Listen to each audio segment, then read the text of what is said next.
Hey, it's Dr. Michael. I've been asked to do the brief demo that I do for all my patients. I like to explain the dangers of soda if you're in a healing crisis and compare it to some other waters and just show exactly what it does. I also want to show some of the dangers that are associated with tap water. So for instance, we're going to take tap water and we're going to fill these two things here real quick. You can see they come out of the same jug. Now what you'll see is that it is loaded with the chlorine drops. These are just the straight chlorine drops from an adjunct. You know, people are like, oh, I used too many drops. You know, it makes it brighter. It shows up. Let me get you to stick 3 fingers right in there all the way to the bottom. There you go. We'll take a couple minutes here.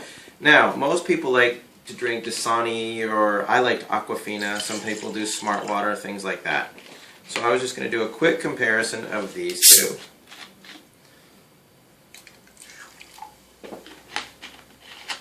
So if we look at how much the acidity level is compared to Enagic's 9.5 water, we will get a comparison.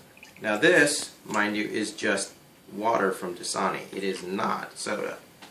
You'll see that the colors are all real similar. Here's the 9.5 water. And yeah, this is what I do probably 4 or 5 times a day when people ask me why they shouldn't drink sodas. You can tell from the pH chart that this is about 10.0, 11, 9.5, somewhere in there. This is the soda, Sprite.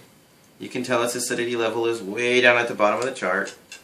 And surprisingly, this is Dasani water, one of the more common bottled waters. So what it does is, it is an extreme acid. If you're trying to have available oxygen, hydrogen, and antioxidants in your water, what you're going to run into is, if you think, oh, I'll just drink 1 soda a day, what you're doing to contaminate your system. So, for instance, if you're drinking water from Dasani, it rebalances out pretty quickly. It'll bounce up, gets it done. If you do the same thing with soda, though, you'll find that it doesn't change hardly at all. In fact, with this 32-ounce glass of water, it only takes a capful to start destroying that water and turning the whole thing acidic. You can tell that it does it pretty quickly. If you ended up going, hey, I just wanted a gulp, wash it down, you'll find that it gets dangerous in a hurry. So you've gone from purple to blue to green to light green to yellow pretty quickly. So what that means is you've destroyed the antioxidant properties, the available hydrogen, the available oxygen in the water, and you're damaging your tissues. Again, that's why we try to steer people away from drinking the sodas, especially during their trial time. This works really effectively to get them to go, I may never drink soda again.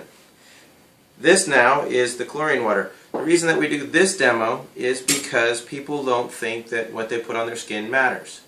Your skin is an osmotic membrane. It will, which means whatever is on either side, it will go across your skin and absorb whatever is necessary till it reaches a balance. So for instance, oops, lost your paper towel here. There you go. And as you saw, I just dumped it from the same thing.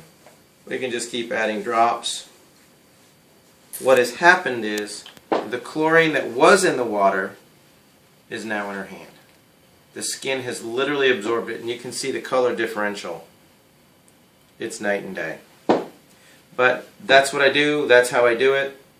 That explains the difference of how your acidity ratio is changed by drinking soda. Most people go, well, I'm not going to drink enough of that water to change the acidity.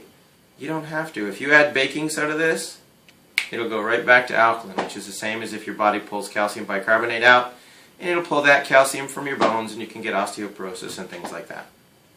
So there you go. Again, it's Dr. Michael, just trying to explain how acidity and chlorine affects the body.